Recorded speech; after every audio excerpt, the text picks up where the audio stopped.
Is that one working? Yeah. Thanks everyone, and welcome to our panel. I think we have been talking a lot about placemaking this afternoon, and great places are always created around people. And Jeff referred earlier to the fact that we have an important role in curating places, followed up by Malcolm talking about the importance of the complementary aspects of creating great places. So I want to ask our panel, and thank you panel, we did a little bit of homework ahead of this I know, but Troy, I'm going to start with you, if I may.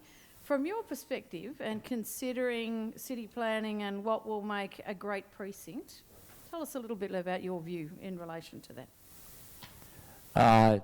And again, you can think of these things, I guess, is important for Jeff's 100-day plan and my 100-day plan. Yeah, it's I'm growing to think of Westmead now in terms of understanding from a place point of view, Elizabeth, as maybe made up of Westmead Central Business District around the station, a very large health and enterprise zone in the middle, a really funky university and cultural zone with Deerubbin and the University of Sydney and the government over to the east, joined together by Hawkesbury Road and the light rail, and a really interesting journey along there. So I'm trying to understand then how that works around the hospitals and makes Westmead this whole place rather than just two hulking hospitals with the big research facilities in the middle. So yeah, so I guess I think of it like that, and then I want to come back, as we discussed the other day, into, okay, 100 days or in the first 3 years, what are the 3 or 4 things that let you live those things out? Yeah. I'm going to come back to the 3 or 4 things because that's going to be our final piece that we're going to get you to talk about your 3 or 4 things, so you've got a bit of time to think about it. But can I just follow up, Troy? One of the things we talked about in our sort of pre-session was the fact that it's difficult to herd the cats around placemaking and planning. So what do we need to be doing differently in relation to that? I think getting very practical about it, and again, I've had another incredible conversation with someone, Clara, from Health Today, and the common thing I keep getting is that the health guys are just fantastic. They are looking inwards towards the different services and research activities they're in, and they just don't literally have the time to actually look out and do other things. So practically speaking, when you say, well, okay, GSC, what are you actually going to do here? I actually think with Amy's group and now the GSC's role, we can actually assemble a team that sits right next to the health team, and we look after the stuff around the health engine and integrate it in, and then we work with the health guys day in, day out to actually keep the health bit going. So I actually think it's as simple as having a few bums on seats to get the vision agreed, get the first things done in the first 3 years and get it moving forward. I think a trouble at a precinct level is always getting the money to do it, and this is probably the 4th or 5th one of these suckers I've looked at in Sydney. Every single time getting the funding for the place is the hard bit. So I really want to help assemble political support around the mission to get the place right. And that's happening at Parramatta North at the moment. We'll have 2 or 3 more business cases like that over the next 5 years, I reckon, Elizabeth. Yeah, so yeah, we're there as buddies alongside health. Yeah. So we heard a little bit earlier from one of our earlier panels about build it and they'll come, so that's probably an example of how we might build it and they'll come. But I'm going to come on to Miriam now.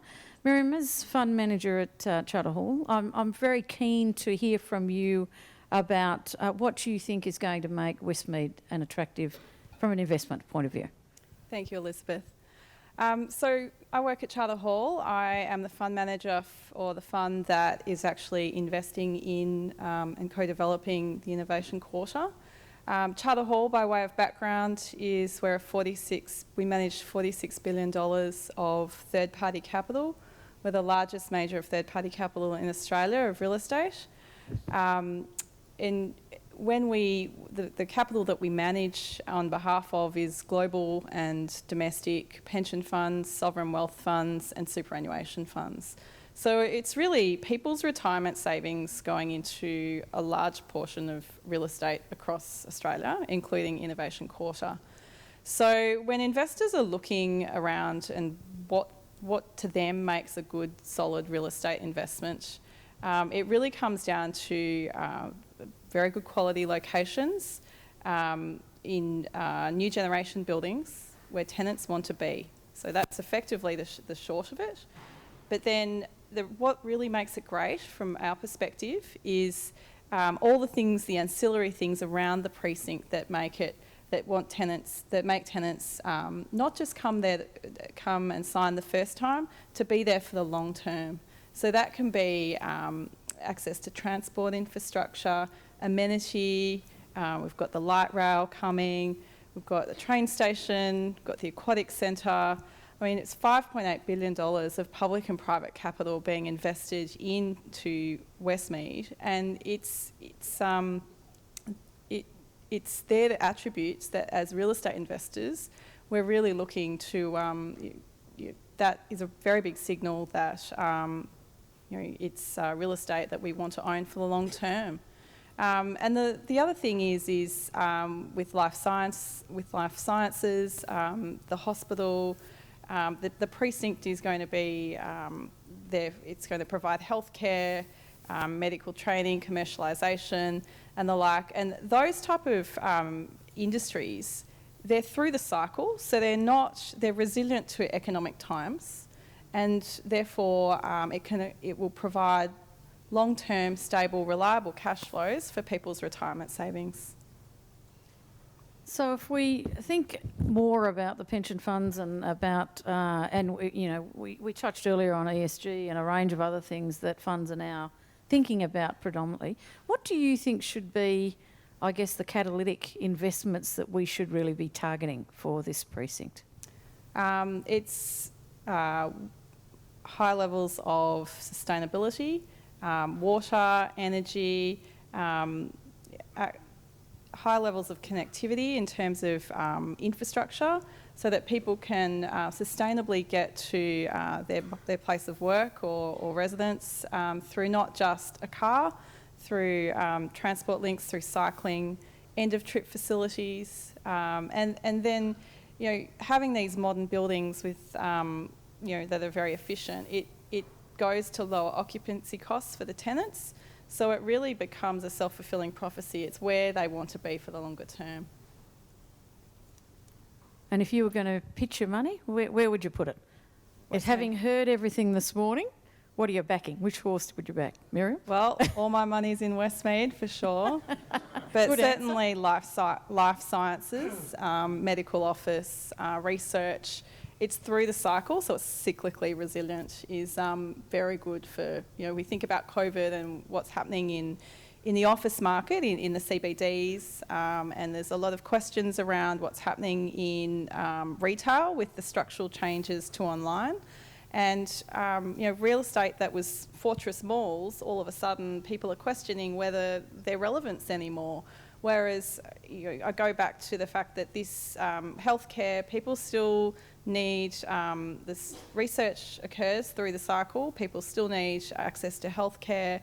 And so, from an investment perspective, it looks pretty robust. And we very much want to support these type of, opportunities and precincts. Great, thanks. Steve, can I come to you? Obviously, Deerubbin's a really important body and a really important landowner here.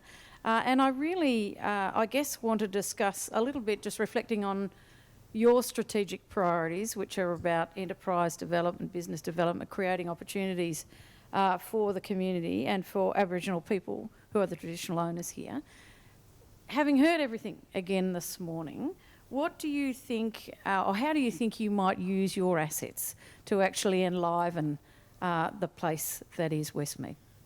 Thanks, Elizabeth. A little bit of history for those who might not be aware. Deerubbin is participating in this process because the former Parramatta Correctional Centre and about 5 hectares of land behind the Parramatta Correctional Centre, directly north of where the University of Sydney would like to establish a university campus, was land held by Corrective Services, but the jail was decommissioned for a third time in 2011, and the Crown made the mistake of then putting the land title back into the state of New South Wales. Why did they make that mistake?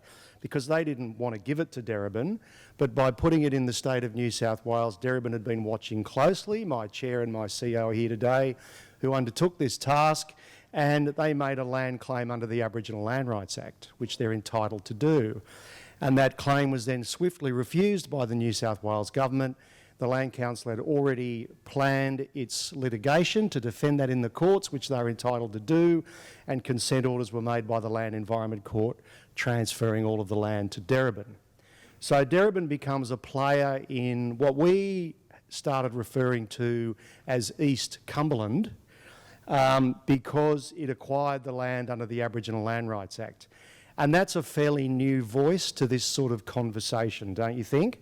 So the first thing I would like to say is I'm very thankful to be able to work with and represent Deerubbin, and I congratulate Deerubbin and the hard work that's been done by them to get themselves into this room.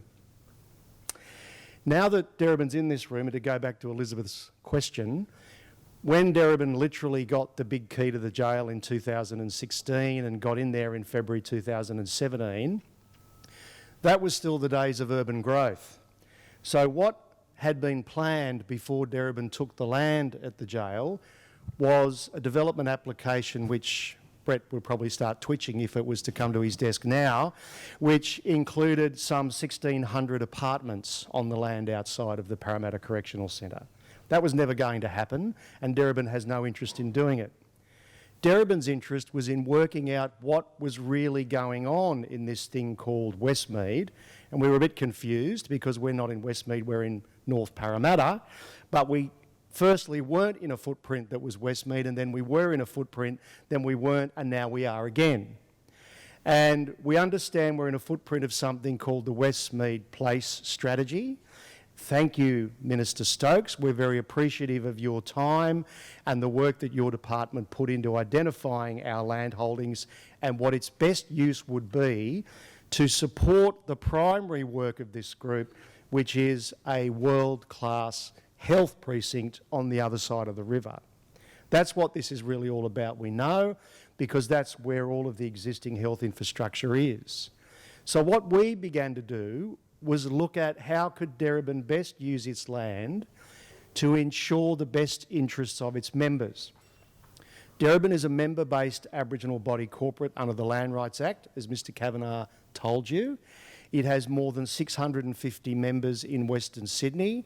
It holds an area of 7 local government areas, including Parramatta, and it is the largest private landholder in Western Sydney, as a result of the Aboriginal land claims process that Mr Smith and Mr Kavanagh and Deerubbin have prosecuted over many years.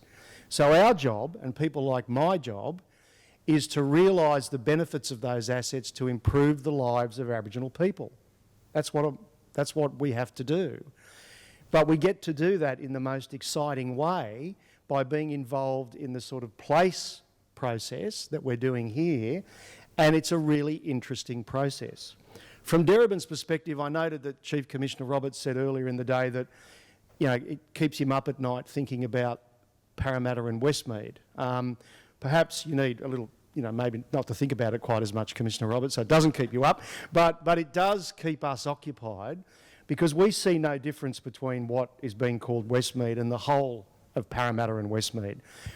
Mr Kavanagh might have told you we are very close friends of the Powerhouse Museum. We are very close friends of the GSC. We became close friends when Chief Commissioner Turnbull was in charge and Jeff was 2IC, and we continue to be close friends of the Commission. We are very good friends with Parramatta Council because they look after us as our consent authority when we're not doing something of state significance. And we work very hard to maximise the use of our land. Now that's interesting, and I noted the entrepreneurial comments that have been made throughout today. We actually have to be incredibly entrepreneurial and try and figure out what's the connectivity for a landowner in all of this that's going to deliver the best outcome for our members who don't predominantly live in Parramatta. They live in other postcodes that Professor was talking earlier about, who have heart attacks at 59 or younger. So our job is to try and maximise their well-being by fitting into what the institutional plans are for around here. So, having said that, one of the foundation infrastructure points for us was the light rail. So we said, okay, if we're going to have a light rail coming within 380 metres of our front gate at the jail, and a property developer from a large institution who I don't think's here today once said to me, that's fantastic. If you've got public transport 400 metres or less than from where you are, millennials will actually walk there from the train station. If it's more than 400 metres, forget it, they won't do it. So you're in luck, you're at 381. So we thought, okay, fine, we'll work on that because we are within that 400 metres. So we have, in fact, are about to lodge a development application with Mr Newman's council only for activities within the jail wall itself. We're never going to give up or sell or knock over any of the sandstone. We're not that silly. We'd never be allowed to. But we are going to create a world-class cultural, entertainment and commercial precinct within that jail. We will be able to hold events for, we hope, up to 2,000 or more people. There'll be music coming back there. There'll be markets. There'll be events. We run a thriving film business up there at the moment. And we will activate that in concert with the land behind the jail that we own. The land behind the jail is fascinating. As you can imagine, the property development industry is very interested to speak with us about that land for many reasons and for many different ideas. We haven't settled our vision for that land yet, other than our very good friends from the University of Sydney, led by Greg Robinson, came to us long before the New South Wales government did and said, we need to talk about what we might do on our land that we might build a university on if we can, and your land which you own, because we could do complementary things to improve the amenity of the precinct. Deerubbin's not going to end up as everybody else's public space. That ain't going to happen. It's freehold land. But Deerubbin is going to contribute to the amenity of the place, and I have to say this, not just to attract the brightest, sparkliest PhDs from MIT, but for the Aboriginal people of Western Sydney.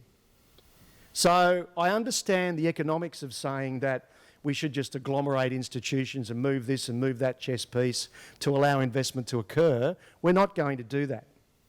We are willing to partner with anybody, as we've partnered with people in this room before, to deliver the best outcomes for everybody. That will involve money, that will involve investment, but it's also got to involve people. So the last thing I'd say about that is we're open, and we think the powerhouse is a wonderful way to leverage into that cultural space. The last two things I'd say is, you might have noted Kevin said the New South Wales government needs to catch up a bit in its work with Deerubbin. We really do need to see a focus by the New South Wales government on reconnecting the jail site with what is called the heritage core. It's all the same area.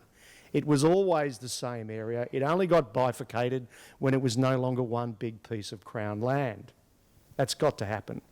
Secondly, what then's got to happen is everyone's got to realise that it's going to be, we're going to go first because we can. We'll be in the market in the second half of this year.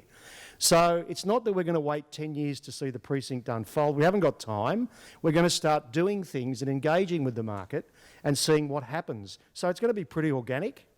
And I think that it's very important that Ms Brown, who was here earlier today, realises that investment in Deerubbin land is critical for the New South Wales government if you want the precinct outcomes you want in the long run. Otherwise, we've got to move without you. That's not because we're bad people, it's because our primary objective is to look after Aboriginal people's well-being, and if that means getting out to the market and doing what we've got to do, we have to. So we want to move quickly, we want to move in a nimble way, and we want to work with everybody. Can I just give you one last interesting point? We had a very senior location manager in Australia say to us 3 months ago, you know, Disney took over Fox Studios and they won't let anyone in there anymore because it's all about Marvel movies for the next 10 years. And we've got film companies setting up in, you know, dilapidated warehouses in Marrickville because no one's got any sound stages. Don't suppose you'd be interested in building sound stages. That's now turning into a conversation about whether or not the creative industries such as film and theatre could come to this beautiful part of Sydney, could build big sheds on Deerubbin's land, which Deerubbin would continue to own, and those creative industries would feed into, I don't know, universities, they would feed into other activities, they would bring jobs, and you can imagine all of the sexy words like nighttime economy and all those things would probably flourish. So we just want to move as quickly as we can on behalf of our members. We want that to be a very fair and partnering process, but we do need to move very quickly if others can't. Thank you, Elizabeth. Thanks, Steve. I think what you've just articulated is really a very practical example of the sort of the circles that Malcolm was referring to earlier. So that connectivity between the centre and what's happening around it, I think, is a really important example in enlivening the community that is Westmead as a precinct as such. So I'm going to come on to you, Brett, if I may.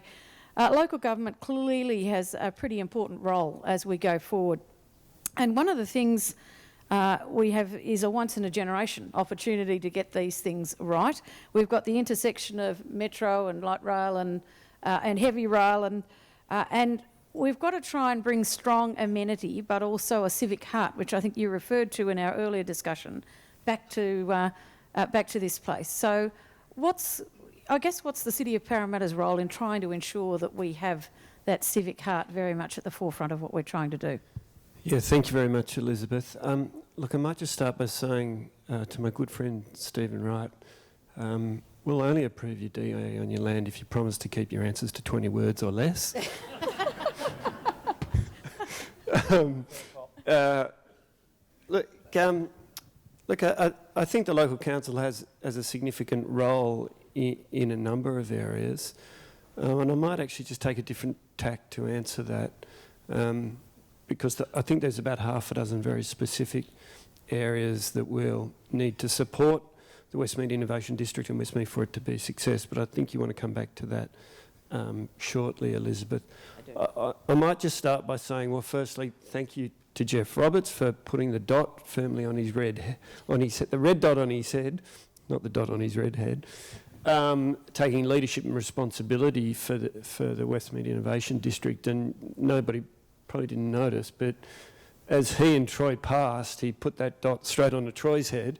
So Troy's now got the dot. So I have no doubt that Westmead, because of the leadership, particularly in this room, Westmead and Westmead Innovation District will happen. But will it be a success? And some of the words from Malcolm Smith and Sally Ann as well. I think Westmead Innovation District will only be a success if what surrounds it is successful. And there's been some people touched on that today. It's great. I think we really need to hit the rubber needs to hit the road on what are the specific things in the central city and in the CBD of the central city that are required to make Westmead a success. And I've got some of those to talk about, but I'll hold on to those. But right at the outset, right at the front, there are three things I think we need to think differently about to innovate to make it a success. The first one is governance. We talked about that this morning. We need to think about governance differently. We need to be innovative because of the complexity to make governance successful. Planning is critical. Similarly, we need to be innovative around the way around which we're considering planning decisions and making planning decisions. The planning system is too slow to support an innovation district. And thirdly, delivery. And it's great Steve touched on it.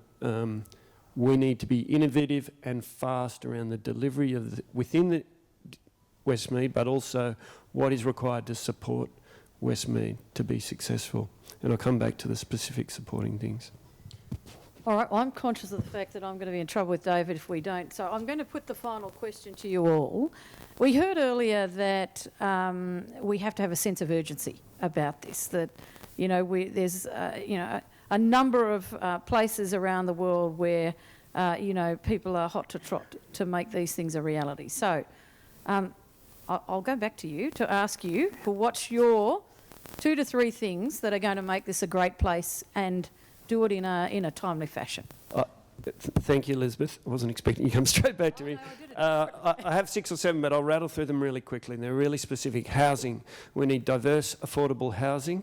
We have a target of over 100,000 dwellings in the central city within the next 15 years. They need to be delivered. Secondly, transport, integrated transport, not just metro and light rail, but everything through to bicycles, footpaths, local roads. It needs to be integrated and delivered to support access to the precinct. Thirdly, graduates. We don't need universities, we need graduates, and they need to be local graduates. Fourthly, we need a nighttime economy, because what do graduates like doing? They like going out.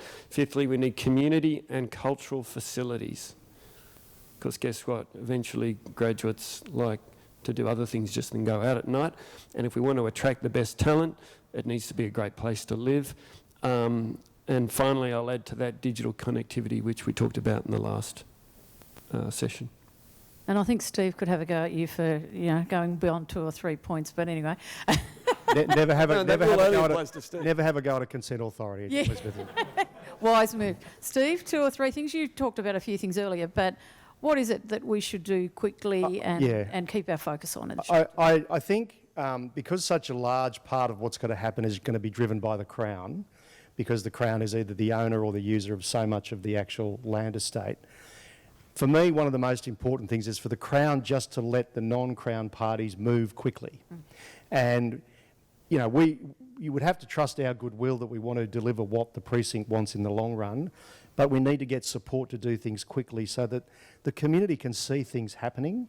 One of the problems I think we've got at the moment, and this is both in the Westmead process and with the wonderful Powerhouse Museum, which will come to its location on the river in Parramatta, is we have no one putting a shovel in just yet. We have no visibility of that. So we need to start letting people see what a wonderful place it'll be to wander around. And I was joking with Graham Davis-King, one of our board members earlier, about a bunch of white fellas talking about having space to wander, which is really... So all of that's got to happen, but just let us go quickly and support us, don't ignore us. Thank you. Miriam, what are you going to invest in quickly? Well, I have to say that, Brett, you've totally stolen our thunder. That laundry list was amazing, and if we could deliver that, that would be very much a place that I and Charter Hall would love to invest. But if you think about real estate, commercial real estate more broadly, the best commercial real estate that maintains its value through the generations always has placemaking, amenity, and access to very good connectivity, including transport links, both roads, rail, buses, and interconnectivity. So, yes, I agree. Thank you. Thanks. Troy, you're going to bring it. You've got the red dot in your forehead as well. Yeah. Okay. So I might get a bit more specific, actually. So in the Westmead CBD, as I call it, we've got you guys on one quarter, First Point. I don't know if you're here, Mark. In one spot, we've got the metro across the tracks. We need to resolve how the spaces between those developments works so that the sense of arrival for you and anyone else who wants to invest works. So that's the first thing. Actually, one of the 4, not necessarily just the first. The second thing I think with the LHDs, I'd like to resolve something that the LHDs have brought up with me last year, which is the northern sites above the health core. What should they be in the future? Health enterprise zone is my rough terminology for it at the moment, but both government and private landholders, what that should be as part of the bigger picture. The Hawkesbury Road piece that kills us going through the middle at the moment, and David, you mentioned it, after light rail have gone and health have finished their major projects, we need to look at what's left and work out how that space can actually make things happen. And then the fourth is really, well, it's probably not a secret to people that the Parramatta North program that, Stephen, I hope you see yourself as being pinned into that, is after funding at the moment. It will bring the uniqueness to Westmead. It is a place like no other. The stuff Stephen's described, of course, around the jail and what those guys can do. The Heritage Court's to die for. There's no need to think about uniqueness for Westmead when you've got it there. So we are absolutely tunnel vision this year getting the money to actually kick that off from a public amenity point of view as well as facilitating the university and the Heritage Core outcomes too. So that's the fourth, yeah. All right, thank you all. You can see clearly we have the building blocks, we have the ideas, we have the vision, and we have the enthusiasm to move forward. So on that note, I'm going to hand back to David, otherwise we'll be in trouble, but please join me in thanking our panel for their business.